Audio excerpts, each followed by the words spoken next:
क्या आपको पढ़ाई में आते हैं डाउट्स? तो 5 सेकंड में उन्हें डाउटनेट के साथ कीजिए आउट। बस अपने क्वेश्चन की फोटो खींचो, क्रॉप करो और तुरंत पाओ वीडियो सॉल्यूशन। फिर चाहे आपका question physics, chemistry, maths, biology का हो या सीबीएसई, यूपी, बिहार, मध्य प्रदेश या अन्य बोर्ड का हो, यहाँ तक कि 6वीं से 12वीं जेई, नीट के सवाल हो, सभी सवालों के वीडियो सॉल्यूशन आपको मिलेंगे बस 5 सेकंड में। इसके साथ ही डाउटनेट पर चल रही है इंडिया की नंबर 1 डेली ऑनलाइन क्लासेस, जहां पूरा कोर्स पढ़ाया जा रहा है। तो आज ही इन कोर्सेज का हिस्सा बनिए और डाउटनेट ऐप इंस्टॉल कीजिए। हेलो बच्चों, स्वागत है आपका गवर्नमेंट एग्जाम्स अड्डा में। बच्चों, कल सीबीएसई की एक ऑफिशियल नोटिस आई है जिसने बच्चों में तहलका मचा दिया है। तहलका क्लास 10th वालों में मचा है कि सर हम लोगों का तो एग्ज़ाम करवाएगी सीबीएसई। वो बच्चे कह रहे हैं जिनको प्राइवेट इम्प्रूवमेंट कंपार्टमेंट एग्ज़ाम देना था। सीबीएसई ने बोला था कि हम आपका ऑब्जेक्टिव क्राइटेरिया बाद में डिसाइड करेंगे, देंगे। अभी कल तक वो लोग कह रहे थे कि आपका रिज़ल्ट बन के तैयार हो गया, रिज़ल्ट जल्दी डिक्लेयर होगा, 4-5 दिन के अंदर रिज़ल्ट आ जाएगा। और कल अचानक से नोटिस डाल दी गई जिसमें जिसको देख करके बच्चे परेशान हैं, पूछ रहे हैं कि सर क्लास 10th पर भी एप्लीकेबल है या सिर्फ क्लास 12th पर एप्लीकेबल है। तो बच्चों, अगर आप इसको पढ़ो, ये एक प्रेस रिलीज़ था, प्रेस को दी गई सूचना थी और इसमें सीबीएसई एक बार फिर से अपनी बात से पलट गया। पहले उसने कई सारी नोटिस निकाली हैं जिसमें हर बार उसने कहा है कि 10th वालों को उनकी ऑब्जेक्टिव क्राइटेरिया जल्दी ही मिल जाएगी, रिज़ल्ट कैसे बनाना है हम जल्दी ही बता देंगे। बाद में अगर रीजनल ऑफिसेज में फ़ोन किया गया तो उन लोगों ने भी यही बताया कि इन बच्चों का भी रिज़ल्ट बन जाएगा, परेशान मत होइए, रिज़ल्ट आ जाएगा। और दिक्कत इस बात की नहीं कि आप इनका एग्ज़ाम करवाने जा रहे हो, दिक्कत इस बात की है कि कल तक ये बच्चे अंधेरे में रहे, इनको डार्क में रखा गया, कल तक इन बच्चों ने कुछ नहीं पढ़ा। अब कल रात से बच्चे परेशान हैं और इसलिए परेशान हैं कि अब ये क्या करें। अभी तक तो इन्होंने कुछ पढ़ाई नहीं की। ये 11th का कोर्स पढ़ने लगे थे, बहुत सारे बच्चों ने 11th में एडमिशन ले लिया था और अब आप कह रहे हो कि आपको एग्ज़ाम देना होगा। आप पलट गए। आपने क्या कहा है, आइए दिखाता हूँ। सीबीएसई ने कहा है कि हमारे यहाँ 2 तरीके के बच्चे हैं। एक तो रेगुलर स्टूडेंट हैं जो हमारे स्कूलों में पढ़ रहे हैं और उनका ढेर सारा रिकॉर्ड हमारे पास था, स्कूलों के पास था, उनका रिज़ल्ट हम बना रहे हैं, उनका हमने बना दिया है। हमारे पास कुछ ऐसे भी बच्चे हैं जो प्राइवेट हैं। कौन कौन से बच्चे प्राइवेट हैं? ऐसे बच्चे जो फेल हो गए थे, जिनका फर्स्ट कंपार्टमेंट नहीं क्लियर हुआ था, या जिन्होंने इम्प्रूवमेंट का फॉर्म भरा था, या जिन्होंने एडिशनल सब्जेक्ट का फॉर्म भरा था, यानी प्राइवेट, इम्प्रूवमेंट, कंपार्टमेंट, ये सारे बच्चे आ गए। कुछ ऐसे भी बच्चे थे जो पत्राचार थे, दिल्ली में फीमेल कैंडिडेट को भी अलाउड होता है फॉर्म भरना।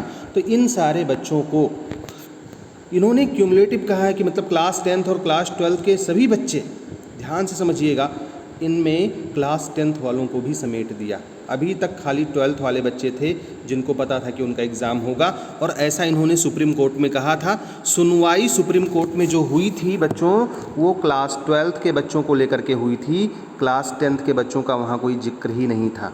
इन्होंने उसमें कहा भी था कि ये एग्ज़ाम क्लास 12th का चूँकि एडमिशन होना है बड़े क्लासेस में, बड़ी जगहों पर, तो इन बच्चों का हम एग्ज़ाम करवाएंगे, हम ऐसे ही रिज़ल्ट नहीं बना सकते। जब 10th की नोटिस निकाली थी, इन्होंने पोस्टपोन किया था, तब भी कहा था कि 10th वाले बच्चों को चूँकि अपने ही स्कूल में रखा जाना है, इसलिए हम इनका पोस्टपोन कर रहे हैं। जो प्राइवेट बच्चे होंगे इनका रिज़ल्ट हम देंगे, कैसे देंगे ये हम बाद में डिसाइड करेंगे। तो 12th वालों को तो पता चल गया ज़्यादा दिन पहले, 10th वाले भी कल से इस दायरे में आ गए। और बच्चों, हकीकत यही है कि सीबीएसई ने 12th वालों के साथ आपको भी शामिल कर लिया है, यानी कि अब जो इन्होंने डेट बताया है उस डेट पर आपकी भी परीक्षा होगी। यानी कि अगर अभी तक आपने पढ़ाई नहीं की है तो आपको पढ़ाई शुरू कर देनी है। इन्होंने बता दिया है कि हम सुप्रीम कोर्ट से परमिशन ले चुके हैं। हालांकि वो परमिशन क्लास 12th के बच्चों के रिगार्ड में था, लेकिन 10th को भी इन्होंने इसमें शामिल कर लिया। और यही वजह थी शायद कि अब तक ये ऑब्जेक्टिव क्राइटेरिया नहीं जारी कर रहे थे। और इन्होंने कहा है कि भैया 16 अगस्त के बाद में और 15 सितंबर के बीच में हम परीक्षा करवाएंगे। तो बच्चों, आपके पास में लगभग 1 महीने से कम का टाइम बचा हुआ है। अपनी तैयारी में अभी से जुट जाओ। ये परीक्षा होगी या रद्द हो जाएगी, भगवान जाने। मैं जो कह रहा हूँ सीधे सीधे सुनो, फ़ायदा आपका इसी में है कि भले इन्होंने आपके साथ धोखा किया, छलावा किया, जो किया, क्या नहीं, लेकिन बच्चों वो कॉम्पिटेंट अथॉरिटी हैं, वो कर सकते हैं। उन्होंने गलत किया, सही किया, ये मुद्दा अलग है। और सही क्या किया, उन्होंने गलत ही किया, अभी तक धोखे में रखा क्लास 10th के बच्चों को। तो बच्चों, अब शुरू हो जाओ। 1 महीने से कम का समय जो बचा है इसी में पढ़ाई कर लो और परेशान मत होना बच्चों, घबराना मत। अब जो हो गया वो तो हो गया। अगर कोई कुछ लड़ता है आपके लिए, कोई कुछ आपको सपोर्ट करता है और एग्ज़ाम कैंसिल हो जाता है, वो बात अलग है, लेकिन पढ़ाई अभी से स्टार्ट आपको कर देनी है। अगर आप नहीं करोगे बच्चों तो आपका हो जाएगा नुकसान। इन्होंने साफ साफ कह दिया है कि ऐसे बच्चों के लिए हम एग्ज़ाम करवाएंगे 16 अगस्त से 15 सितंबर के बीच में, मतलब कहीं ना कहीं अक्टूबर में आपका रिज़ल्ट आएगा। तो बच्चों अभी 1 महीने से कम का टाइम बचा है, पढ़ाई शुरू कर दो। सुप्रीम कोर्ट हो या आपके नेता लोग हों, कोई भी हो, कितना भी मांग करे, जब तक कैंसिल नहीं हो जाता है तब तक आपको पढ़ाई करनी है। अब आप कहोगे सर आपने भी कहा था रिज़ल्ट आ जाएगा, बिल्कुल कहोगे भाई, मैंने कहा ही था। और बच्चों मैंने इसलिए कहा था क्योंकि ये रीजनल ऑफिस वालों ने कहा था। और अगर आप भी देखो तो 12th वालों के बारे में भी डॉक्टर संयम भारद्वाज जी ने कहा था कि सबका एग्ज़ाम कैंसिल हुआ है और बाद में यही लोग पलट गए। कहने की ज़रूरत नहीं है, उसका बहुत सारा प्रूफ आपने देखा होगा। तो बच्चों तैयारी शुरू कर दो। अगर कहीं कोई दिक्कत आती है, आपको हमारा कोर्स लेना है या कोई भी ऐसी दिक्कत है, तो मैं लिंक दे रहा हूँ, उस लिंक पे या हमारे ईमेल आईडी पे, ईमेल आईडी मैं यहाँ बता दे रहा हूँ, uko@gmail.com, इस पे आप हमसे संपर्क कर सकते हो।